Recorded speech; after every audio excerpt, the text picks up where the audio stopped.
Astaghfirullah. Bismillahirrahmanirrahim. Assalamualaikum warahmatullahi wabarakatuh. Alhamdulillah wassalatu wassalamu ala Rasulillah wa ala alihi wa sahbihi wa mawalah wa la hawla wa la quwata illa billahi wa ba'd. Alhamdulillah, di siang hari ini kita masih bisa duduk di taman-taman surga majelis ilmu. Salawat dan salam kita hadiahkan kepada Rasul kita Nabi besar Muhammad sallallahu alaihi wa ala alihi wasallam. Kita masuk pada bab ke-32, bab tentang takut hanya kepada Allah Subhanahu wa ta'ala. Ma'asyiral muslimat yang dimuliakan Allah Subhanahu wa ta'ala, terkadang dalam kehidupan kita ini ada hal-hal yang banyak kita takuti. Ada orang yang takut tidak bisa makan, ada orang yang takut akan masa depan dia dan anak-anaknya, ada orang yang takut tidak dapat pekerjaan, ada yang takut apabila dikeluarkan dari pekerjaan, atau mungkin lebih daripada itu, takut kepada berhala, kepada selain daripada Allah Subhanahu wa ta'ala, dan begitu seterusnya. Jadi bab ini akan mengarahkan kepada kita tentang menempatkan rasa takut hanya kepada Allah Subhanahu wa ta'ala. Allah Subhanahu wa ta'ala berfirman tepat pada surah Al-Imran ayat 175. Innama dzalikumus syaitanu yukhawwifu awliya'ah fala takhafuhum wa khafuni in kuntum mu'minin. Sesungguhnya mereka tidak lain hanyalah setan-setan yang menakut-nakuti kalian dengan kawan-kawannya. Oleh karena itulah maka janganlah kalian takut kepada mereka, tapi takutlah kepada Aku, kata Allah, jika kalian benar-benar orang yang beriman kepada Allah Subhanahu wa ta'ala. Ayat ini sebenarnya didahului dengan ayat sebelumnya, di mana pada surah Al-Imran ayat 173 sebelumnya Allah mengatakan, alladzina qala lahumun nas innan nasa qad jama'u lakum fahsyauhum fazadahum imanan wa qalu hasbunallah wa ni'mal wakil fanqalabu bi ni'matin minallahi wa fadlin lam yamsashum su wattaba'u ridwanallah wallahu dzu fadlin adzim. Yaitu orang-orang yang mentaati Allah dan Rasulnya, yang ketika ada orang-orang yang mengatakan kepada mereka orang-orang kafir telah mengumpulkan pasukan, menambah pasukan mereka untuk menyerang kalian, karena itulah takutlah kepada mereka. Ternyata ucapan itu menambah kuat iman orang-orang yang beriman dan mengatakan, cukuplah Allah menjadi penolong bagi kami, dan dialah sebaik-baik penolong. Maka mereka kembali dengan nikmat dan karunia yang besar dari Allah. Mereka tidak ditimpa satu bencana pun, dan mereka mengikuti keridhaan Allah, dan Allah mempunyai karunia yang sangat besar. Sedikit tentang kenapa Allah Subhanahu wa ta'ala berfirman dalam surah Al-Imran ayat 175 ini. Jadi sebab turunnya begini, Bu. ketika kaum muslimin mengalami kekalahan dalam perang Badar, ke dalam perang Uhud. Memang betul-betul perang Uhud itu perang di mana kaum muslimin itu betul-betul kalah.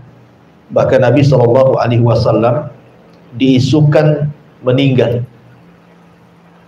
karena ketika itu ada seorang sahabat yang mirip dengan Rasul namanya Mus'ab ibn Umair gugur di perang Uhud ini.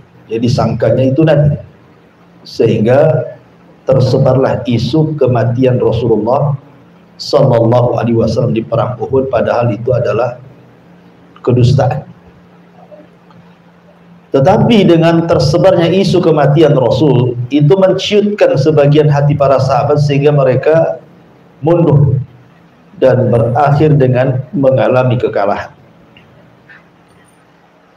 Tetapi walaupun demikian Allah Subhanahu wa taala menyelamatkan nabinya dan tidak benar berita kematian.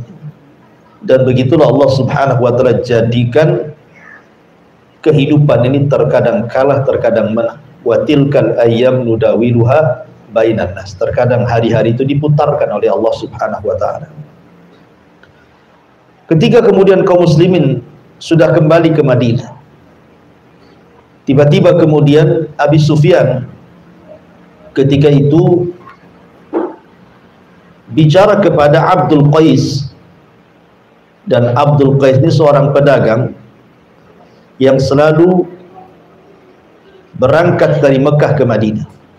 Jadi Abi Sufyan mengatakan, dan Abi Sufyan itu tokohnya orang Quraisy ketika itu belum masuk Islam, dan dia yang memimpin perang Uhud.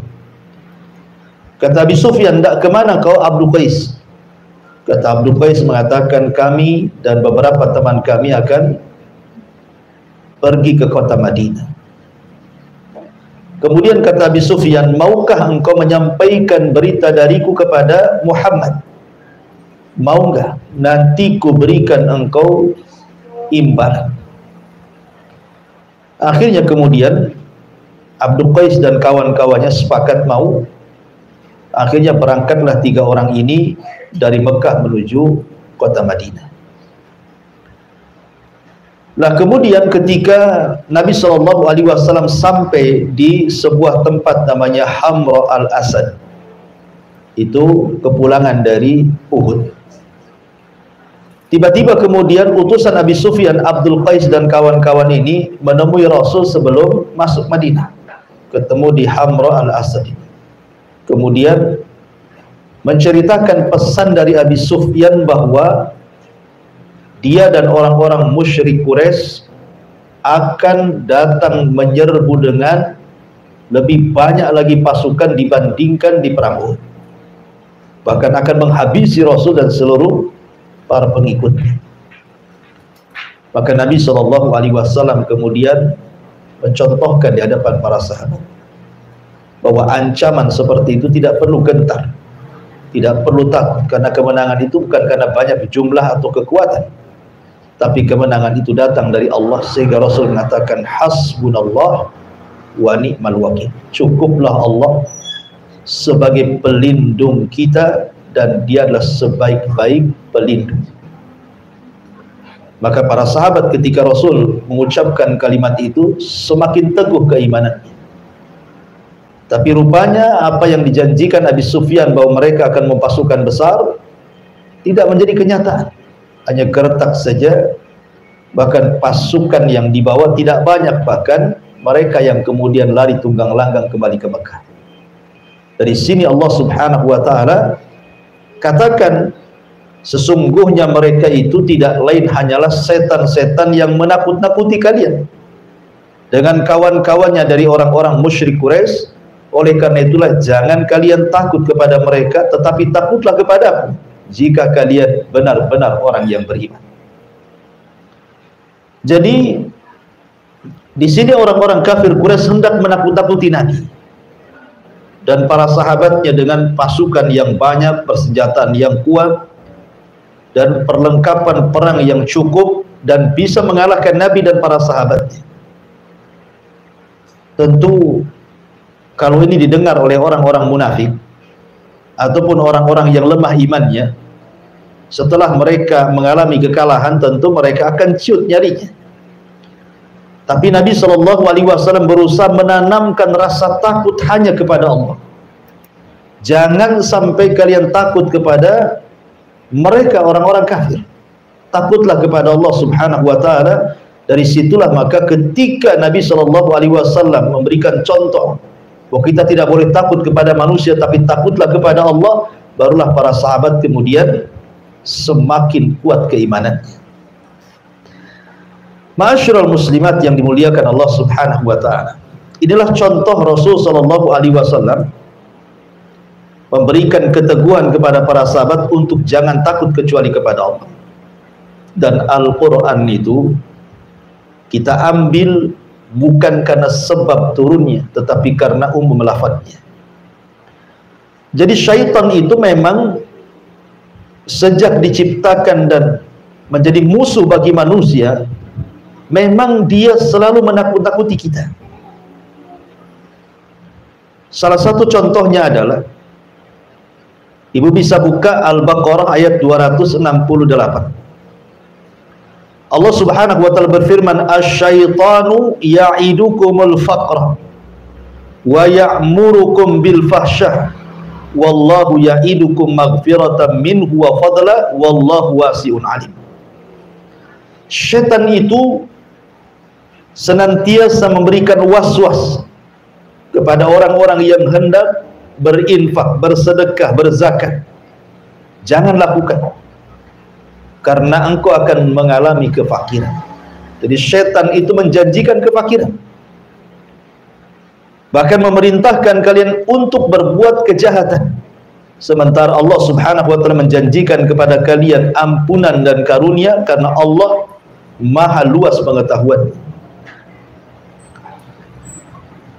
Imam Nawawi rahimahullahu taala mengatakan, laisa lisyaitan silahun 'alal insan, tidaklah syaitan itu punya senjata untuk melawan manusia kecuali bagaimana caranya menanamkan khauful faqri, bagaimana manusia itu takut akan kefakiran. Sebab kalau seandainya manusia itu sudah takut akan kefakiran, maka manusia pasti akan berbuat jahat. Dan itu senjata syaitan untuk menakut-nakuti sebelum dia berbuat jahat, ditakut-takuti kefakiran.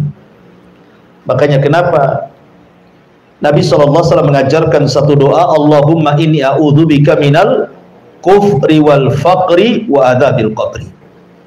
Ya Allah, aku berlindung kepadamu dari kekufuran dan kefakiran serta azab kubur. Memang ada hadis yang ma'ruf di masyarakat, kadal faqru an yakuna kufran. Terkadang kefakiran itu dekat kepada kekufuran. Hadis ini tidak benar, hadis ini dhaif, ya. Akan tapi secara makna memang benar, bahwa orang-orang fakir itu mudah meninggalkan kewajiban, bahkan bisa meninggalkan agamanya. Dulu kita dapat cerita kan, gara-gara sebungkus sepermi orang bisa murtad. Zaman dulu, ya. Kalau sekarang nggak mulai sebungkus bayar. Kalau sekarang pabriknya baru murtad, dikasih pabrik. Jadi kadang-kadang kefakiran itu bisa mengakibatkan kekufuran, bisa meninggalkan agama. Bahkan terkadang dia bisa murka kepada Allah Subhanahu wa taala, menyalahkan Allah seolah-olah ujian dari Allah itu bagikan azab bagi dia. Makanya Nabi mengajarkan satu doa agar kita berlindung dari kefakiran dan juga kekufuran. Nah, di antaranya adalah ketakutan manusia kepada kefakiran ini mengantarkan kepada mencari pekerjaan haram. Karena dipikirnya bahwa mencari yang halal itu sulit. Sementara dia harus makan, sementara keluarganya harus makan, anak-anaknya harus makan dan juga harus sekolah. Akhirnya dia tidak peduli dengan bagaimana cara mencari harta.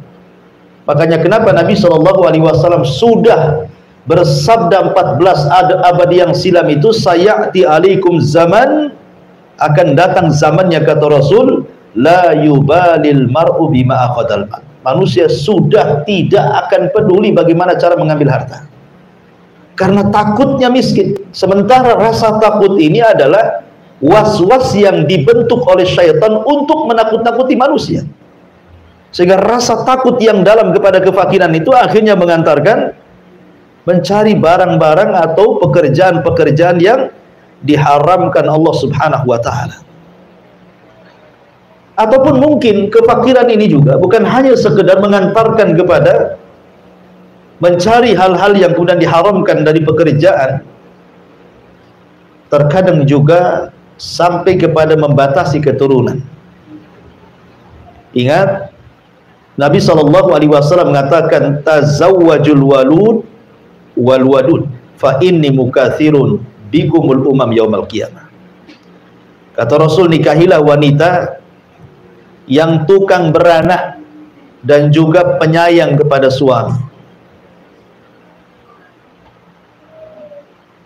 Kemudian Rasul mengatakan, karena saya akan berbangga dengan banyaknya umat pada hari kiamat. Tapi ada sebagian orang yang kemudian berpikir, kalau banyak anak ini, gimana cara ngasih makan? Gimana nyekolahkannya? Takut dia. Takut masa depannya. Pada Allah Subhanahu wa ta'ala mengatakan, nahnu narzukukum wa iyyahum. Kami loh yang kasih rezeki kalian dan juga anak-anak kalian. Kenapa mesti pusing? Lah terkadang kemudian perasaan takut kepada selain Allah yang dihembuskan oleh syaitan, salah satunya kepada kefakiran, itu mengantarkan orang akhirnya membatasi keturunan. Padahal tujuan pernikahan itu adalah memperbanyak keturunan. Ya. Kemudian juga yang ketiga, terkadang juga banyak akhirnya kemudian anak-anak muda terhalang dari menikah. Alasannya belum ada pekerjaan, alasannya belum mapan, alasannya nanti saya kasih makan apa istri saya gitu. Padahal Allah Subhanahu wa ta'ala jelas-jelas yang mengatakan bahwa iyakunu fuqara yughnihimullah. Kalau kalian fakir, nanti Allah kasih kekayaan. Dulu kita saja atau ibu-ibu dulu kan waktu menikah dengan suami ibu, awal-awal nikah kan banyak yang nggak punya rumah tuh. Tapi seiring dengan waktu, awalnya nyewa, akhirnya cari lahan, atau mungkin nyicil beli rumah, punya rumah. Yang nggak punya kasur sendiri beli kasur, punya kulkas, punya ini, punya itu, akhirnya lengkap satu rumah kan. Lah siapa yang kasih itu kalau bukan karena Allah Subhanahu wa ta'ala? Dan itu sekali lagi bahwa itu adalah syaitan. Syaitan membisikkan di telinga anak-anak muda supaya menjauhi pernikahan, supaya tabatul, sehingga disuruh maksiat kepada Allah Azza wa Jalla. Karena kalau dia tidak menikah, dia tidak bisa melampiaskan nafsunya kepada yang dihalalkan, akhirnya melakukan hal-hal yang diharamkan Allah Azza wa Jalla. Dari sinilah kemudian Allah mengatakan, ya'idukumul faqra wa ya'murukum bil fahsya. Setan menjanjikan kefakiran, habis itu memerintahkan untuk berbuat kerusakan. Kemudian juga termasuk juga karena takut kefakiran, terkadang ada orang-orang tua yang punya anak gadis gitu ya. Ketika sudah waktunya menikah, terkadang dia pilih-pilih jodoh tuh anak-anak. Kalau dia tidak beragama tuh, mesti doktrin orang tuanya kepada anak gadis tuh, nah kalau cari jodoh cari yang mapan. Kalau bisa PNS, ya. Kalau bisa yang paslon yang banyak kan gitu ya. Jadi kadang-kadang seperti itu. Ya minimalnya pengusaha katanya.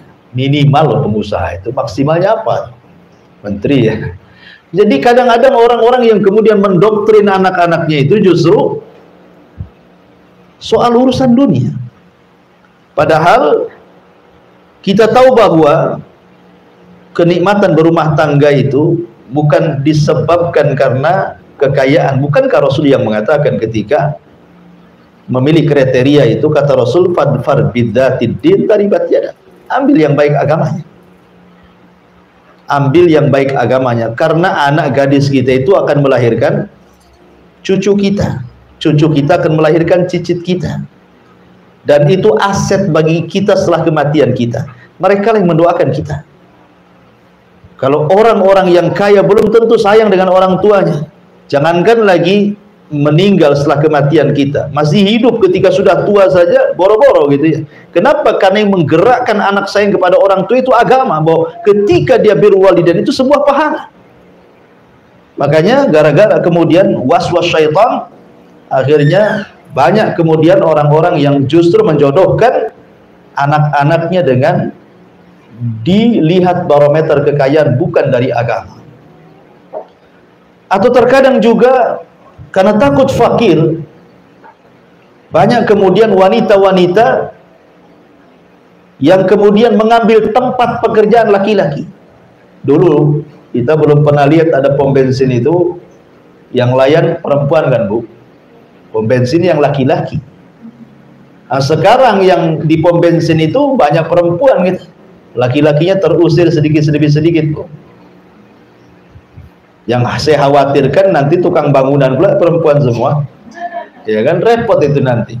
Pemborongnya perempuan, tukangnya perempuan, helpernya perempuan. Nah laki-laki kerja apa? Suruh mancing, gitu kan. Jadi itu akibat apa? Karena takut fakir. Kemudian gaya hedonis dipertontonkan dengan sinetron-sinetron yang isinya di rumah-rumah megah, gedong, belum lagi artis kalau ngupload video itu, wah semua kekayaannya, mobilnya, istananya, semuanya. Akhirnya orang-orang miskin menghayal kapan kayak dia gitu. Sehingga kurang bersyukur. Padahal Nabi SAW mengatakan, "Umdzuru ila man huwa asfala minkum wa la tangdzuru ila man huwa fawqakum." Lihat ke bawah kalau urusan dunia, jangan lihat ke atas, pegel. Ya. Karena kalau banyak lihat ke atas itu syukurnya sedikit jadi. Kemudian, dan itu akibatnya akhirnya banyak perempuan-perempuan yang kemudian tidak punya aturan cara mencari pekerjaan, karena berpikir kehidupan dia macam mana, masa depan dia macam mana. Orang tua saya sudah miskin, saya masih miskin lagi. Padahal belum tentu. Betapa banyak orang-orang susah kemudian dipinang orang kaya, jadi kaya ya dia. Itu siapa yang berkehendak Allah Subhanahu wa Ta'ala. Dan belum tentu orang kaya juga senang hidupnya. Hanya zahirnya saja dia senang. Ya, karena bagaimanapun kesenangan itu datang dari hati, dan itu pemberian dari Allah Subhanahu wa Ta'ala. Kemudian juga akibat kemudian bagaimana setan merongrong manusia untuk menakut-nakuti, dicintakan dengan harta dan ditakutkan dengan kematian. Bagaimana orang itu dicintakan dengan harta kemudian ditakutkan dengan kematian, akhirnya dia pun melanggar syariat dan mengikuti perintah syaitan. Ya. Kembali kepada tema bahwa di sini Allah Subhanahu wa Ta'ala menjelaskan tentang bagaimana kedudukan takut. Takut itu sebuah ibadah. Pada bab sebelumnya kita menjelaskan tentang al-mahabbah. Maka bab sekarang menceritakan tentang al-khauf. Kenapa di sini mu'alif rahimahullahu ta'ala ingin menjelaskan tentang rukun-rukun ibadah hati. Jadi rukun ibadah hati itu ada 3 Ibu ya. Pertama al-mahabbah, perasaan cinta. Yang kedua al-khauf, perasaan takut. Yang ketiga ar-raja, perasaan mengharap. Ibadah itu harus didasari dengan cinta, jangan terpaksa. Ibadah itu harus didasari dengan takut supaya terangsang terus untuk melakukan ibadah. Ibadah itu harus didasari dengan harapan. Dengan adanya harapan berarti makin kita ini semangat untuk beribadah, karena di balik ibadah ada sorga, ada kenikmatan, dan begitu seterusnya. Itu disebut arkan, rukun-rukun ibadah hati. Dan rukun-rukun ibadah hati lebih mulia dibandingkan ibadah zahir. Ibadah hati itu jauh lebih mulia dibandingkan ibadah yang nampak. Gerakan-gerakan, bacaan-bacaan itu. Kenapa? Karena yang merangsang gerakan ibadah, gerakan dan ibadah bacaan itu adalah hati. Salat itu kan gerakan. Tetapi yang paling penting itu khusyuknya. Khusyuk itu dalam hati. Karena percuma kalau hanya gerakan saja. Betapa banyak Allah menolak gerakan-gerakan salat yang tidak khusyuk, tidak tumakninah, asal bergerak saja. Karena inti ibadah itu dalam hati. Kalau hatinya baik, semua gerakannya baik. Kalau hatinya tidak baik, maka gerakannya pun tidak baik. Itu yang disabdakan Nabi SAW. Sedikit bicara takutnya. Takut itu ada 4 macam. Takut itu ada 4 macam. Yang pertama, takut kepada Allah yang sudah saya jelaskan. Tidak boleh takut kecuali kepada Allah. Tidak boleh takut kecuali kepada Allah. Dan ini takut ibadah, namanya takut tauhid, berpahala. Waliman khafa maqama rabbih jannatan. Bagi orang yang takut kepada Rabbnya, maka dia dapat 2 surga. Yang kedua namanya al-khaufu atau khaufus sir. Rasa takut yang terselubung dalam hati. Seperti takut kepada berhala, takut kepada sesembahan. Ya, itu syirik besar, tak boleh. Tak boleh takut kepada sesembahan. Seperti takutnya orang-orang musyrik di zaman Nabi SAW, kalau mereka sampai meninggalkan sembahan mereka, maka akan ditimpa azab. Ya, sehingga lihat para nabi ketika menghadapi kaumnya, seperti contohnya umpamanya Nabi Allah Hud alaihi salatu wassalam, dia mengatakan kepada kaumnya, fakiduni jami'an summa la yungdhab, silahkan kalian bersepakat dengan berhala kalian, buat makar untukku, aku tunggu, jangan lama-lama, sekarang juga. Artinya Hud menanamkan bahwa kita tidak boleh takut kepada berhala-berhala. Takut itu hanya kepada Allah Azza wa Jalla. Ya. Tidak boleh orang takut seperti itu. Seperti takut, ya, seperti yang saya tokan tadi, banyak orang-orang yang kemudian menghambakan dinar, menghambakan dirham, menghambakan rupiah, dolar, dan juga ringgit karena takut. Takutnya itu takut tidak makan, takut tidak terlaksana keinginan dia, cita-cita dia, sehingga dia hambakan duit itu. Hari-hari dari pagi sampai pagi dia cari duit. Dia lupa sholat, lupa zakat, lupa segala-galanya. Dia menghambakan uang. Oh, sekarang kan berhalanya uang. Handphone berhalanya sekarang, ya, bukan batu lagi. Kadang-kadang sibuk main handphone, padahal sudah datang waktu duhur, tidak peduli dengan duhur tuh. Dengan asar tidak peduli, dengan maghrib, pokoknya nongkrongnya di handphone. Jadi berhala tuh handphonenya jadinya kan. Ini kalau kemudian dia lebih takut kepada selain Allah Azza wa Jalla dibandingkan takut kepada Allah, oh hati-hati. Ya, ini takut sir. Ini syirik, kesyirikan, tidak boleh. Jadi ma'asyiral muslimat yang dimuliakan Allah Azza wa Jalla, ataupun datang ke kuburan-kuburan orang soleh, ke kuburan orang-orang soleh gitu. Dia takutnya kepada kuburan itu melebihi takut dia kepada Allah. Itu juga bisa mengantarkan kepada kesyirikan kepada Allah Azza wa Jalla. Kemudian yang ketiga, takut tapi tidak sampai syirik. Cuman rasa takut ini mengantarkan akhirnya meninggalkan yang wajib atau melaksanakan yang haram. Contoh, ibu diancam sama suami, ya, kau jangan sholat, nah itu ya. Akhirnya ibu takut, betul-betul tak sholat. Kenapa tak sholat? Takut sama suami. Kalau saya sholat saya dipecat katanya kan, saya ditalak, saya takutlah katanya. Atau dalam sebuah perusahaan, aturan perusahaan tidak boleh ada sholat. Akhirnya kemudian orang tidak mau keluar dari perusahaan itu. Jadi ketika ditanya, kenapa kau tidak keluar dari perusahaan itu?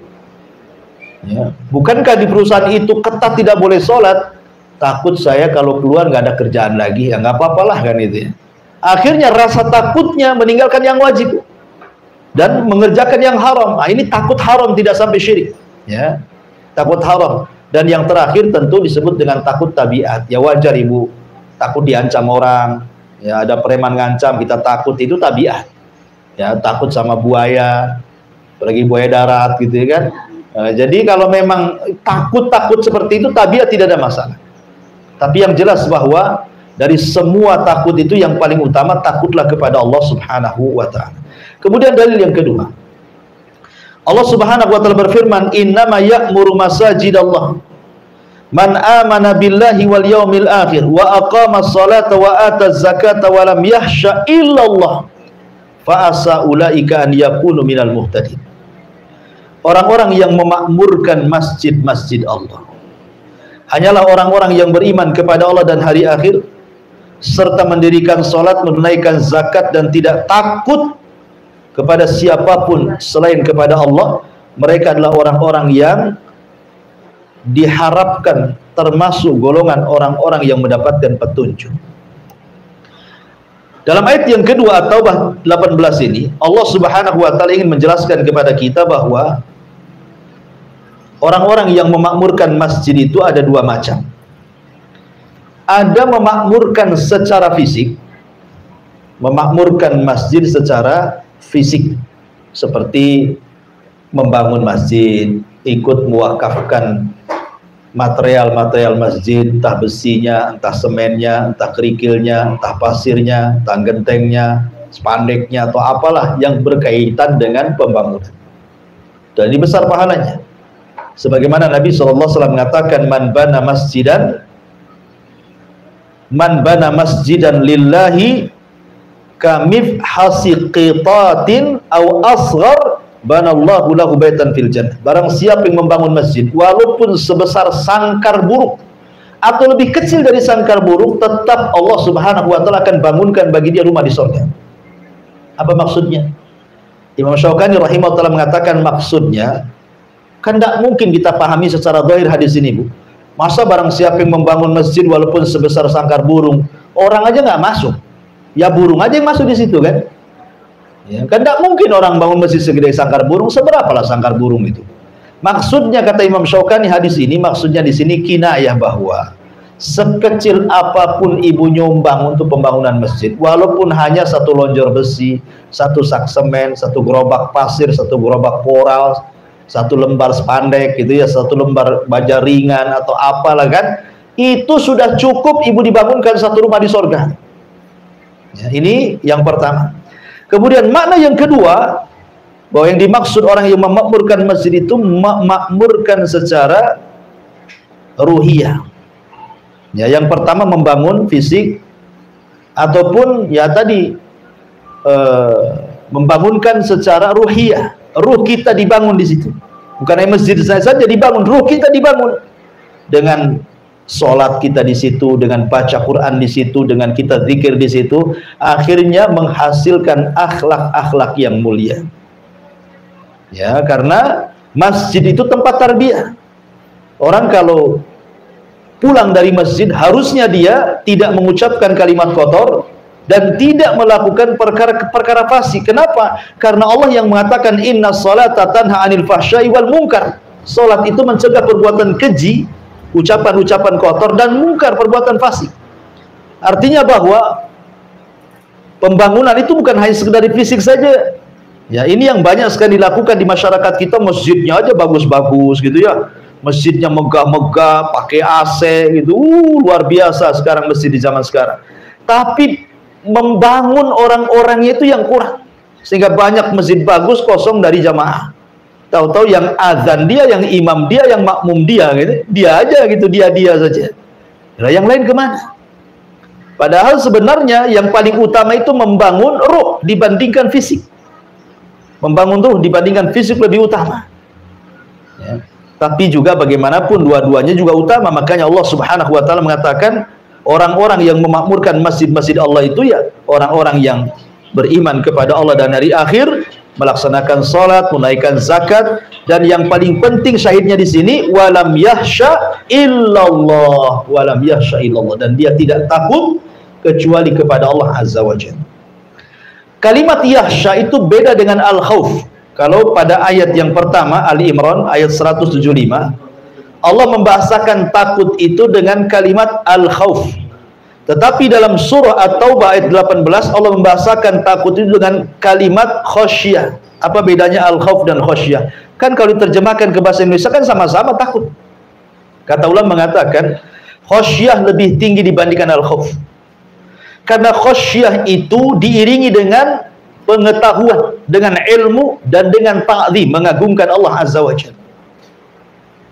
Di mana orang-orang itu kalau sudah sampai level khasyah, betul-betul dia takut karena diiringi dengan pengetahuan. Maknanya dia tahu apa yang ditakutkan. Makanya kenapa ketika Allah mensifatkan para ulama, Allah mengatakan innama yakhsyallah min ibadihil ulama. Orang-orang yang takut kepada Allah itu mereka para ulama, para penuntut ilmu yang punya pengetahuan. Kenapa? Karena hanya mereka yang tahu apa yang ditakutkan. Ya, manusia kan dua, ada yang takut tapi tidak tahu apa yang ditakutkan. Ada yang takut memang dia tahu apa yang ditakutkan. Ya. Jadi ulama itu tahu. Kenapa mereka takut? Karena tahu yang ditakutkan. Selain ulama itu yang nggak takut wajar, karena nggak tahu apa yang ditakutkan gitu ya. Makanya khosyah itu lebih tinggi dibandingkan khauf. Dan orang-orang yang masuk ke masjid harusnya bukan hanya sekedar al-khauf, tetapi juga mendapatkan predikat khosyah. Jadi ketika masuk masjid itu dia tahu apa yang ditakutkan dalam masjid itu. Kenapa dia sholat? Karena takut akan neraka, takut akan adab, takut disiksa dan begitu seterusnya. Ya, jadi khosyah itu lebih tinggi dibandingkan al-khauf. Kemudian Allah mengatakan fa asa ulaika an yakunu minal muhtadin. Kemudian di dalam ayat yang lain Allah mengatakan, disebutkan dalam surah Al-Ankabut ayat 10, wa minan nasi man yaqulu amanna billah fa idza udhiya fillahi ja'ala fitnatan nasi ka'adzabillah wala in ja'a nasru min rabbika la yaqulanna inna kunna ma'akum awalaysa Allahu bi'a'lama bima fi suduril alamin. Di antara manusia ada yang berkata, kami beriman kepada Allah, maka apabila dia disakiti karena beriman kepada Allah, dia anggap siksaan manusia itu seperti siksaan Allah. Sungguh jika datang pertolongan dari Rabb, mereka pasti akan berkata, sesungguhnya kami beserta kalian. Bukankah Allah lebih mengetahui apa yang tersimpan dalam dada semua manusia? Maksudnya begini, ayat ini bagus sekali. Kita jabarkan sedikit, agak panjang. Ada yang mengatakan bahwa ayat ini adalah isyarat kepada orang-orang munafik. Jadi orang-orang munafik dan lemah imannya, kalau diuji oleh Allah Subhanahu wa taala di zaman Nabi sallallahu alaihi wasallam, maka mereka mengatakan ujian itu seolah-olah adab dari Allah Azza wa Jalla, bukan sebagai pengangkat derajat dan penghapus dosa, ya kan? Berbeda dengan orang-orang yang beriman. Justru mereka menjadikan ujian Allah itu sebagai keyakinan bahwa Allah sedang mengangkat derajatnya dan Allah sedang menghapus dosa-dosanya dan Allah sedang menggembleng dari kesabaran. Karena begini Bu ya, manusia di depan ujian Allah Subhanahu wa taala itu ada 4 macam. Kalau seandainya ibu diuji oleh Allah, sakit, berkepanjangan, ekonomi lagi bermasalah, apalagi BBM naik gitu ya. Semua naik jadinya Bu ya. Ya, sampai COD aja naik tuh. Ya, Shopee aja naik ongkosnya katanya. Naik semua Ibu ya. Sampai ibu pun naikkan juga uang belanjanya itu sama suaminya. Kenapa dinaikkan dek? BBM naik bang, nggak dengar BBM naik. Ada yang sampai seperti itu. Jadi kalau ada orang diuji nih, entah itu kematian orang dicintainya, atau mungkin kefakiran hidupnya, atau penyakit yang dideritanya, dan begitu seterusnya. Manusia itu menghadapi ujian itu ada 4 kategori. Ada 4 orang, ada 4 macam. Yang pertama ada orang yang Masya Allah tasahud Bu. Tasahud itu artinya nggak redho dengan ujian, nggak ikhlas dengan musibah. Ya, kayaknya musibah ini azab dari Allah Subhanahu wa taala bagi dia. Bahkan lebih parah lagi, bukan hanya hatinya saja tidak ikhlas, tidak redho Bu, lisannya pun kadang-kadang ikut menunjukkan ketidakredhoan. Lisannya itu ngomong, kenapa mesti aku terus? Kenapa nggak tetangga sebelah saja katanya? Gitu ya. Kenapa aku sakit terus? Itu kapan sembuhnya? Salah apa saya ini ya Allah? Nah, jadi karena ada orang yang nampak dari lisannya. Kenapa si anak saya saja nggak naik kelas? Kenapa anak si fulan nggak naik terus? Ya karena bodoh mungkin anaknya. Gitu ya. Jadi ada yang kemudian itu menjadikan ujian itu betul-betul tasahud, dia nggak redho, dia marah-marah dia. Nah, ini orang yang kunut min rahmatillah. Orang-orang yang putus asa dari rahmat Allah, ini bahaya. Inilah yang difirmankan dalam Al-Quran yang kita baca. Fa idza udhiya fillah ja'alallah fitnatan nas ka'adzabillah. Apabila disakiti karena beriman kepada Allah, dia menganggap siksaan manusia itu seperti siksaan Allah. Ya Rabb, saya kan sudah sholat, ya, kok saya masih susah juga? Ya Allah, saya sudah sholat, kenapa tetangga itu nyelekit kali ngomongnya? Ya Allah, saya sudah sholat, kenapa kok begini? Kadang-kadang orang kemudian menganggap bahwa kalau Allah sedang menguji, dia merasa sudah beriman, ternyata ujian itu dianggapnya seperti adab Allah. Ini bahaya. Ini yang pertama.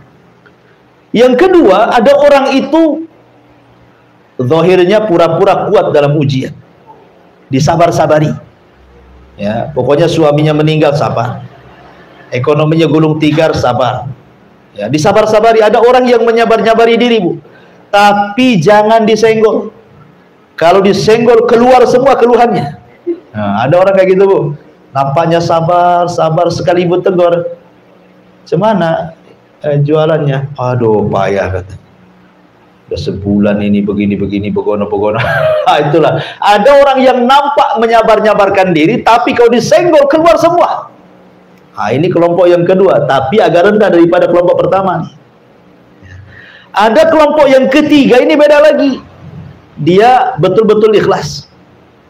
Betul-betul ikhlas, redha, betul ya. Disenggol nggak disenggol ya memang dia ikhlas, sabar betul orang ini. Memang sudah dicatat di Lauhil Mahfuz, saya ini harus dapat ujian hari ini. Memang sudah dicatat, memang orang yang saya cintai harus meninggal hari ini. Pokoknya betul-betul sabar. Ini yang luar biasa. Dan yang lebih luar biasa lagi adalah yang nomor keempat. Sudah sabar, sudah ikhlas, sudah redha, lisannya juga justru mengucapkan alhamdulillah. Setelah dia mengucapkan innalillahi wa inna ilaihi rajiun, dia mengucapkan alhamdulillah. Karena jarang sedikit atau sedikit sekali orang yang ditimpa musibah mengucapkan alhamdulillah. Saya contohkan sebuah kisah, namanya Urwah ibn Mas'ud, Urwah ibn Zubair rahimahullahu ta'ala. Jadi Urwah ini, Bu, dikasih penyakit kakinya. Salah satu kakinya harus diamputasi. Akhirnya kemudian dikatakan kepada Urwah, "Ya Urwah, engkau harus minum khamr. Kakimu akan diamputasi dan kau akan merasakan sakit." Kata Urwah, "Tidak. Aku tidak akan minum yang diharamkan Allah. Kalau engkau ingin putuskan kakiku, tunggu aku ambil wudhu, kemudian aku sholat 2 rakaat, saat sholat kau potong kakiku," katanya. Subhanallah. Jadi dia mengambil momen khusyuk itu sebagai obat bius bagi dia. Itu ulama dulu, Bu. Khusyuk itu bisa jadi obat bius, sehingga ketika dipotong, sudah terpotong, disangka belum dipotong. Lah di waktu yang sama ketika kemudian kakinya terpotong satu, artinya sudah pincang, dah punya kaki satu, ada kabar pula salah satu putra daripada Urwah ini meninggal dunia. Bayangkan, berturut-turut musibahnya. Pertama kakinya hilang, yang kedua anaknya hilang. Tapi Urwah mengatakan alhamdulillah ala kulli hal. Segala puja dan puji bagi Allah. Segala sesuatu ada kebaikannya. Sehingga orang-orang heran dan mengatakan, "Ya Urwah, kok bisa kamu mengucapkan alhamdulillah?" Kata Urwah, "Ya, tidakkah kau lihat anggota badan diriku? Aku masih punya 2 tangan dan aku masih punya 1 kaki. Aku tak bersyukur kepada yang ada. Dan kenapa aku mengucapkan alhamdulillah? Karena kematian putraku, karena aku masih putra yang lain yang bisa membanggakan diriku." Jadi orang yang keempat ini tetap dia mensyukuri nikmat yang tersisa pada badannya, tidak terus fokus pada musibah yang menimpanya. Ini kan luar biasa, tuh. Yang keempat ini, tingkatan menghadapi musibah yang luar biasa yang keempat. Makanya jarang yang keempat ini dilakukan orang, kecuali betul-betul orang yang dirahmati oleh Allah Subhanahu wa taala, penyabar, penyayang gitu ya, redha, ikhlas, dan mengatakan alhamdulillah. Mau diapakan lagi? Ya kan? Lah ma'asyiral muslimat yang dimuliakan Allah Azza wa Jalla, ayat ini memberikan pelajaran kepada kita bahwa jangan pernah seseorang itu menyandarkan hidup kepada manusia. Sebab kalau seandainya manusia menyakiti kita, maka kita anggap mereka menyakiti seolah-olah adab dari Allah Subhanahu wa taala. Makanya nanti hadis setelahnya Nabi SAW mengatakan, "Manil tamas ridallah bi sakhatin nas radhiyallahu anhu wa arda, anhun nas wa man iltamasa ridwan nas bi sakhatillah sakhitallah alaihi wa askhata alaihi nas. Barang siapa yang mencari keridhaan Allah walaupun membuat orang marah, maka Allah akan redha kepadanya. Dan barang siapa yang mencari keridhaan manusia dengan perkara yang bisa mendatangkan kemarahan Allah, maka Allah akan marah kepadanya dan membuat orang-orang jadi marah kepadanya. Jadi memuliakan diri sendiri, jangan pernah menyandarkan kepada orang lain. Sebab kalau seandainya orang ini kemudian terputus dari kita, itu sakitnya itu luar biasa dan dianggap ini ujian terberat bagi dia, dan ini azab yang Allah timpakan kepada dia. Saya contohkan dari sejarah, Bu ya. Nabi SAW ketika pulang dari Taif, Rasul pulang dari Taif, dikiranya kan di Mekah dia sudah tidak bisa lagi berdakwah, karena 18 kabilah sudah mengancam dia akan dibunuhnya kalau dia tetap berdakwah di Mekah. Terpaksalah Rasul harus cari areal baru, berangkat ke Taif dengan harapan para pembesar Taif mau melindungi Rasul dan mau bisa tinggal di Taif sambil melanjutkan dakwah tauhid. Rupanya pembesar-pembesar Taif seperti Abdu Al-Layali, kemudian Al-Habib Ibn Amr, kemudian Mas'ud Ibn Amr, 3 tokoh Taif ini betul-betul mengusir secara telak kepada Rasul. Baru datang sudah diusir. Tidak cukup diusir, dilempari batu. Tidak cukup dilempari batu, anak-anak sudah 6 duri. Tidak cukup itu, dicaci maki oleh wanita-wanita Taif. Nabi SAW harus kemana coba? Ke Mekah tidak bisa masuk karena diancam dibunuh. Mau masuk Taif lagi tidak bisa karena dilempari batu. Tetapi tidak pernah keluar dari lisan Nabi SAW sebuah kata-kata bahwa ujian ini merupakan azab dari Allah. Rasul tidak pernah mengatakan, ya Allah, apakah ini balasan orang yang mengemban risalah? Contohnya umpamanya, ya Allah, apakah begini orang-orang yang kemudian mengemban kenabian dan kerasulan?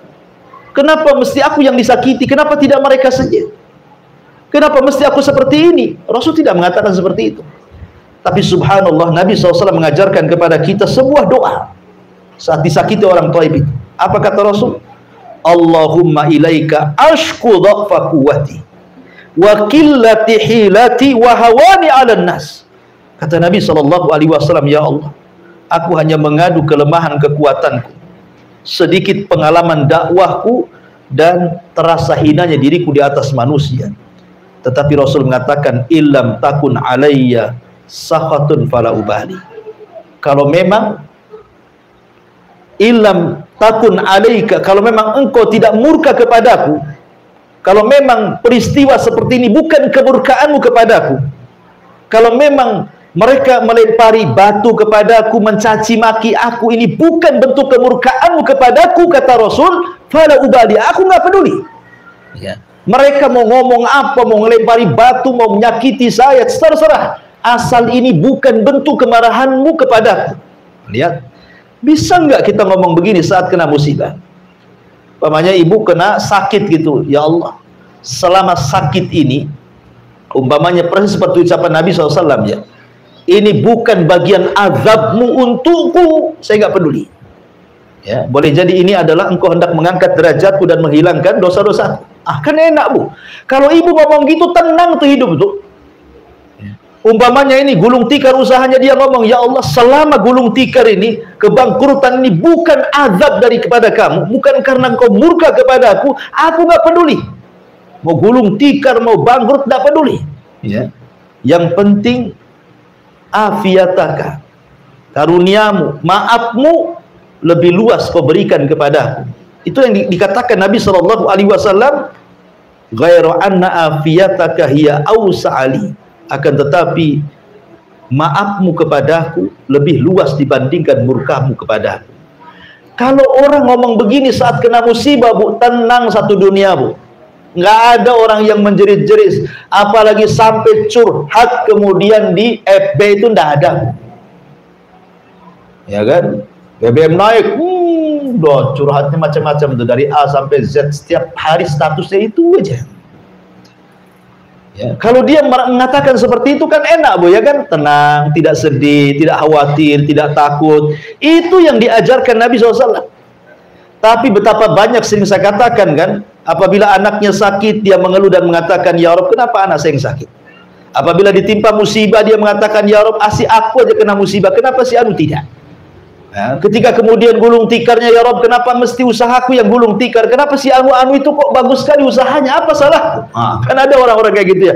Ini sama dengan firman Allah, fa idza udhiya fillah ja'ala fitnatan nas ka'adzabillah. Apabila diuji gitu ya, maka dia menjadikan ujian itu seolah-olah azab dari Allah Subhanahu wa taala. Tidak, terkadang Allah Subhanahu wa taala menghendaki seperti itu supaya ada kebaikan yang kita tidak tahu hikmahnya. Makanya Allah mengatakan wa asa an taqru syai'an wa huwa khairul lakum. Boleh jadi sesuatu yang kita benci itu ada kebaikan di situ. Mana tahu gitu kan, itu rahasia Allah. Betapa banyak orang-orang yang keluar dari perusahaan ya, karena mungkin di PHK. Rupanya Allah mempersiapkan usaha yang jauh lebih berkah, lebih banyak, lebih bagus lagi dibandingkan ketika dia kerja di situ. Betapa banyak itu sudah banyak kok dilakukan orang-orang. Ya, jadi kenapa mesti takut? Takut dengan rizki, takut dengan kebahagiaan semua milik Allah. Tinggal minta kepada Allah yang Maha Kaya, ya kan? Ma'asyiral muslimat yang dimuliakan Allah Azza wa Jalla, makanya pentingnya seseorang itu membangun kebahagiaan dari diri sendiri. Jangan pedulikan ucapan orang. Gara-gara ucapan orang, kadang-kadang orang akhirnya ciut, tidak mau keluar rumah. Ya, ada juga yang kemudian bunuh diri gara-gara ucapan orang itu. Ngapain dipedulikan ucapan orang? Jangan jadikan ucapan orang itu adab dari Allah. Biarkan mereka bicara, nggak usah dipedulikan, gitu maksudnya ya. Maka jangan sampai ujian itu dijadikan fitnah yang seolah-olah adab dari Allah Subhanahu wa taala. Kemudian mu'alif rahimahullah taala mulai masuk pada hadis Nabi SAW. Dalam hadis yang marfu dari Abu Sa'id Al-Khudri radhiyallahu anhu, inna min dha'fil yakin an turdiyan nas bi saqatillah wa an tahmadahum ala rizqillah wa an tadhummahum ala ma lam yu'tikallah. Inna rizqallah la yajurruhu hirsu harisin wa la yarudduhu karahiyatu karih. Hadis ini secara sanad dhaif jiddan. Hadisnya sangat lemah sekali, tidak bisa dijadikan hujjah.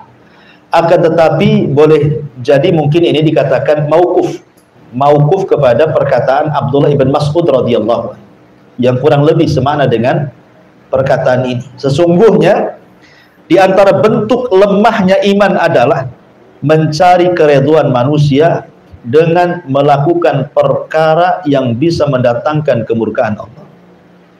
Memuji orang lantaran rizki Allah yang diberikan lewat mereka, dan mencela orang lantaran rizki Allah yang tidak diberikan lewat mereka. Sesungguhnya datangnya rizki Allah tidak dapat dipercepat dengan semangat seseorang yang mengelola untuk mendapatkannya. Begitu juga tidak dapat ditinggalkan oleh kebencian seseorang yang membencinya. Subhanallah, ini banyak terjadi di masyarakat ya, bahwa terkadang manusia itu ingin mencari keridhaan manusia, tetapi dengan cara yang membuat Allah murka. Ya, banyak orang yang kemudian mencari ridha manusia, tidak peduli Allah murka atau tidak murka. Itu banyak sekali di masyarakat. Ya, umpamanya orang bekerja di perusahaan, yang penting dia nggak dipecat, nggak apa-apalah, dilarang sholat pun nggak apa salah katanya. Yang penting saya bisa kerja, bisa digaji di sini. Kadang-kadang seperti itu. Atau masuk kerja dengan cara nyogok, dengan cara rasuah, gitu ya. Kecuali ngambil hak ya, dengan cara rasuah nggak peduli. Jadi jangan kemudian mencari redha orang dengan kemurkaan Allah Subhanahu wa taala, atau mungkin sebaliknya. Karena namanya manusia itu tidak semua suka dengan kita, tidak semua benci dengan kita. Makanya hati para ulama, hati orang-orang mulia itu adalah hati yang tidak berubah. Kalau ibu ini orang berakal, orang mulia, jangan pernah merubah hati gara-gara celaan, dan juga jangan pernah merubah hati gara-gara pujian. Bagi ibu, pujian dan celaan sama saja. Jangan kalau ibu dipuji, langsung ibu masuk kamar kemudian bercermin. Gitu ya. Jadikan ibu cerminnya. Karena hati orang-orang yang mulia itu tidak berubah. Mau dicela sama saja, mau dipuji pun sama saja. Jangan pula kalau dicela hidungnya kecil, kalau dipuji hidungnya membengkak begitu, Bu ya. Bukan begitu, ya. Supaya kita ini tidak ciut kalau ada orang yang tidak suka dengan kita. Karena orang berbuat baik saja, tidak semua orang suka dengan kita, apalagi berbuat jahat. Ya, maka dari sini jangan mencari redha manusia di atas kemurkaan Allah Subhanahu wa ta'ala. Karena bagaimanapun kemuliaan itu datang dari Allah. Siapa yang Allah muliakan, tidak ada makhluk yang bisa menghinakan. Siapa yang Allah hinakan, tidak ada makhluk yang bisa mengangkat derajatnya. Dan mengangkat derajat itu bukan karena harta. Kalau memang itu, kenapa pula Qarun difirmankan fakhasafna bihi wa bidarihil ardh. Kami tenggelamkan Qarun berserta seluruh harta-hartanya. Ya. Kalau memang kemuliaan itu ada pangkat dan jabatan, bagaimana pula kemudian Fir'aun ditenggelamkan? Fa'aghraqnahum. Kami tenggelamkan Fir'aun. Kalau memang kemuliaan itu datang dari kesehatan dan anak-anak yang banyak, kenapa Walid ibn Mughirah difirmankan sa'uslihi saqar, saya akan masukkan kau ke neraka saqar? Kalau memang kemuliaan itu ada pada kesombongan, kekuasaan, kenapa Namrud dibunuh oleh seekor nyamuk yang masuk ke hidungnya, bersarang di otaknya 40 tahun kemudian meninggal? Ya. Semua diadab oleh Allah. Jadi kemuliaan itu milik Allah Subhanahu wa ta'ala. Kalau ingin cari kemuliaan, minta kepada Allah. Jangan minta kepada manusia. Jangan pula minta penilaian manusia. Tidak perlu dinilai manusia. Yang penting kita dapat nilai dari Allah Subhanahu wa ta'ala. Kemudian dari hadis yang terakhir, Aisyah radhiyallahu anha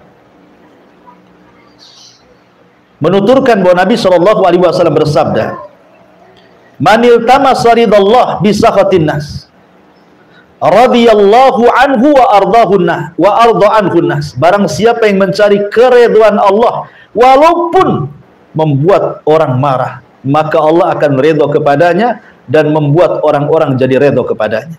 Tapi sebaliknya, waman iltamasa ridwan nas bisakhatillah sakhitallahu alaihi wa ashata alaihin nas. Barang siapa yang mencari keridhaan manusia di tengah-tengah kemurkaan Allah, maka Allah murka kepadanya dan Allah akan buat manusia murka kepadanya. Sebenarnya perkataan Aisyah radhiyallahu anha ini adalah balasan surat kepada gubernur, kepada seorang sahabat namanya Muawiyah ibn Abi Sufyan ketika menjadi gubernur di Syam. Jadi Muawiyah bin Abi Sufyan ini mengirim surat kepada Aisyah radhiyallahu anha, "Wahai Aisyah ummul mukminin, berikan nasihat pendek kepadaku. Berikan wasiat pendek, nasihat pendek kepadaku." Maka Aisyah radhiyallahu anha kemudian menulis dari Aisyah ummul mukminin kepada Muawiyah bin Abi Sufyan, "Amma ba'du, aku sesungguhnya mendengar sabda Nabi sallallahu alaihi wasallam, barang siapa yang mencari keridhaan Allah walaupun membuat orang marah, maka Allah akan ridha kepadanya dan membuat orang akan ridha kepadanya. Dan barang siapa yang mencari keridhaan manusia dengan perkara yang mendatangkan kemarahan Allah, maka Allah akan murka kepadanya dan Allah akan jadikan manusia juga murka kepadanya." Jadi ini isi surat kepada Muawiyah dari Aisyah radhiyallahu anha ummul mukminin. Dan dari sini ada pelajaran bahwa sekali lagi jangan pernah takut kecuali kepada Allah. Katakan ibu yang benar walaupun manusia marah. Selama perkataan ibu ini hak, ibu mengajak dakwah kepada tauhid keluarga, walaupun satu keluarga benci sama ibu, tidak ada masalah. Ya, umpamanya ibu ada keluarga yang masih awam terhadap tauhid, masih syirik, masih datang ke dukun, masih percaya tangkal, masih percaya dengan nenek moyang, ibu dakwai mereka. Nggak boleh ini syirik, nggak boleh ini berselisih kepada sunnah. Akhirnya ibu dibenci sama keluarga, nggak apa-apa. Yang penting ibu dapat keridhaan Allah Azza wa Jalla. Daripada ibu diamkan, yang penting keluarga dekat dengan ibu tapi keluarga syirik dibiarkan. Janganlah nanti kalau saya kasih tahu nanti pula saya pula nanti jauh dari keluarga. Itu namanya mencari keridhaan manusia di atas kemurkaan Allah tuh. Ya, sampaikan yang benar, qulil haq walau kana murra. Sampaikan kebenaran walaupun itu pahit rasanya. Karena kadang menyampaikan yang hak itu memang perlu pengorbanan. Ya, perlu pengorbanan. Ya, terkadang konsekuensinya tadi akhirnya dijauhi orang, akhirnya dibilang macam-macam. Nabi loh dibilang gila, penyair, tukang tenun, penyihir. Gara-gara apa? Menyampaikan tauhid, menyampaikan yang benar. Yang penting Allah redha, sekalipun satu dunia benci, tidak ada masalah. Itulah perkataan Nabi SAW tadi, illam takun alayya sakhatun fala ubali, selama engkau tidak murka kepadaku, aku gak peduli. Ya, itulah yang harusnya jadi prinsip hidup bagi kita semua. Wallahu alam. Ini yang bisa sampaikan dari bab yang ke-32, takut kepada Allah. Silakan kita buka tanya jawab.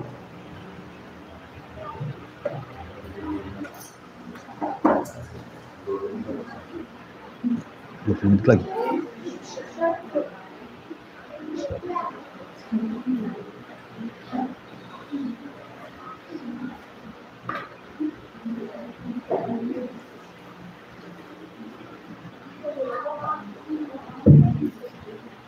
Assalamualaikum warahmatullahi wabarakatuh. Ya, waalaikumsalam warahmatullahi wabarakatuh. Ustaz, Ana mau tanya, kalau kita bisa mengatakan itu azab dari Allah, salahkah kita mengatakan mesti ini teguran dari Allah gitu, atau pada Allah gitu? Oh, kalau ibu disakiti orang, kemudian ibu ngomong, nah ini bukan, Pak. apa? Kemarin kan Ana jatuh, gitu. Kecelakaan ya. Terus Ana bilang, ini mungkin teguran dari Allah gitu. Terus karena kawan-kawan punya kok bisa jatuh. Ana sendiri nggak tahu kenapa bisa jatuh, tapi Ana udah gimana ya, rasanya itu udah balik kayak gitu.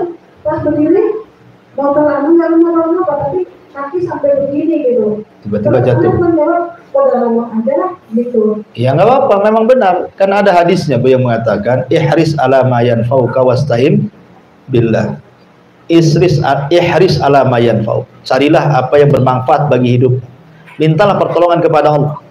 Dan jangan katakan, kata Rasulullah, wala taqul law fa'altu kadza lakana kadza wa kadza. Kata Rasul, jangan katakan kalau saya tidak melakukan, kalau saya melakukan ini, kalau seandainya saya tidak melakukan ini, tentu akan terjadi ini dan itu. Tidak akan terjadi ini dan itu. Kalau saya tidak melakukan ini dan itu, saya tidak mungkin terjadi ini dan itu. Seperti kalau saya tidak jalan ke sana, mungkin saya tidak jatuh. Kalau saya tidak jalan ke sini, mungkin saya tidak selamat. Itu tidak boleh. Ya, kenapa? Karena itu adalah pintu pembuka amal setan. Kata Rasulullah, akan tapi katakan, kul, katakan kata Nabi SAW, qaddarallah wa masya'a fa'al. Semua atas takdir Allah. Allah menakdirkan sesuka dan sekehendaknya. Ya betul Bu. Jadi kalau ibu jatuh, ya jangan pula kemudian disalahkan, oh gara-gara motornya ini sudah ombek, motornya ditendang lagi gara-gara kamu. Ngapain nendang motor? Makin sakit lah, udah jatuh nendang motor pula kan itu. Jadi kita katakan ini sudah takdir Allah. Ya betul, itu harus begitu. Sandarkan semua kepada takdir Allah. Supaya apa Bu? Supaya tenang, supaya nggak kecewa. Karena orang yang tidak menyandarkan takdir kepada itu kecewa. Kenapa saya harus jalan ke sana? Tahu ke sana itu ramai, akhirnya saya jadi jatuh. Akhirnya disalahkan, tuh kan gara-gara jalan ke sini, akhirnya kan kecewa dia. Maka nggak usah, ya. Katakan semua takdir Allah, karena jatuhnya ibu hari itu tuh sudah dicatat 500 tahun sebelum Allah menciptakan langit dan bumi. Sehingga Allah, ya ibu pikir mungkin sudah takdirnya. Walaupun bagaimanapun hari ini harus jatuh, bagaimanapun caranya saya jatuh karena sudah ditulis gitu. Ya sama dengan orang meninggal kan. Ada orang meninggal sebabnya kecelakaan. Ya, tapi kalau ditakdirkan hari itu harus mati, tidak celaka pun dia mati. Betapa banyak orang yang di rumah nggak kecelakaan di jalan pun mati dia. Memang sudah takdirnya, itu sebab jalan aja dia meninggal seperti itu. Ya. Tapi kalau takdirnya hari itu harus mati, ya mesti harus meninggal dia. Dengan cara apapun, tidak mesti kecelakaan. Ya, karena memang semua sudah ditakdirkan Allah Azza wa Jalla. Sudah betul kata-kata ibu. Katakan kalau ada musibah itu qaddarallahu wa masya'a fa'al. Wallahu a'lam. Ada lagi Pak Ustaz, Iya. bagaimana cara kita menyikapi teman kalau misalkan ada teman yang lain kena musibah gitu, terus dia tuh ngomongnya biarin itu aja dari Allah gitu. Gimana? Misalkan nih ada teman mendengar kabar ada teman lain gitu kena musibah gitu, terus teman yang ini tadi bilang biarin itu aja dari Allah gitu. Enggak boleh. Masa ada orang kena musibah didoakan jelek, itu biarin asap itu. Memang kayak gitu. Ibu, jangan ibu ya, kita doakan yang baik gitu, ibu ya. Kita sering Iya, itu nggak boleh Bu. Akhlak seorang Muslim nggak boleh mendoakan keburukan. Dan kita tidak tahu itu namanya suudzon sama kawan Bu. Namanya ibu ya, kalau dia kena musibah, kemudian kita katakan biarin saja itu azab dari Allah. Bu, kita tidak tahu kehidupan dia. Nampak saja mungkin di mata kita dia jahat. Boleh jadi ibu tidak tahu dalam kehidupan sehari-hari dia, mungkin dia ada amalan yang ikhlas yang diterima oleh Allah yang ibu tidak punya. Ya, boleh jadi mungkin musibah dia itu mengangkat derajat dia dan menghilangkan dosanya. Tapi kita ngomong kepada orang itu namanya seolah-olah kita suudzon dan seolah-olah dia lebih baik dibandingkan dia. Nah, itu tidak boleh. Ya, nasihati saja kita tidak boleh bersikap seperti itu kalau kita nasihati orang. Jangan sampai umpamanya di depan kita orang yang berdosa, kita nasihati orang yang berdosa, kita anggap kita lebih suci dari dia. Nggak boleh kayak gitu. Ya, karena menasihati orang itu sama dengan nasihati diri sendiri dalam cermin. Maka sebaiknya hilangkan itu kata-kata itu nggak bagus ya. Itu bukan akhlak Islam ya. Wallahu a'lam. Wa ya. Salam ya. Iya, di sini ada pertanyaan juga dari YouTube ini apa ini? Bismillah, izin bertanya Ustadz, gimana hukumnya seseorang yang bersedekah untuk pembangunan masjid lalu diinfo saat serah terima uang disumbangkan beserta nominalnya dan foto tersebut di-share ke grup. Ya, tujuan nge-share ke grupnya apa? Kalau nyumbang kemudian tujuannya ingin dipuji orang, nah ini ria ya. Tapi kalau tujuan nge-share-nya itu ngasih contoh ya, supaya yang lain juga ikut infak ya enggak apa-apa. Cuman kan biasanya ya agak sedikit sulit lah gitu ya, karena hati itu ya kan dibolak-balikan sama Allah. Ya kembali ke niat lah, innamal a'malu binniyat. Wallahu a'lam. Ya Bu, karena asar sebentar lagi, mungkin kita tutup pertanyaan sampai di sini.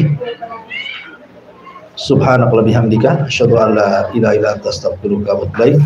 Allahu ta'ala. Assalamualaikum warahmatullahi wabarakatuh. Iya.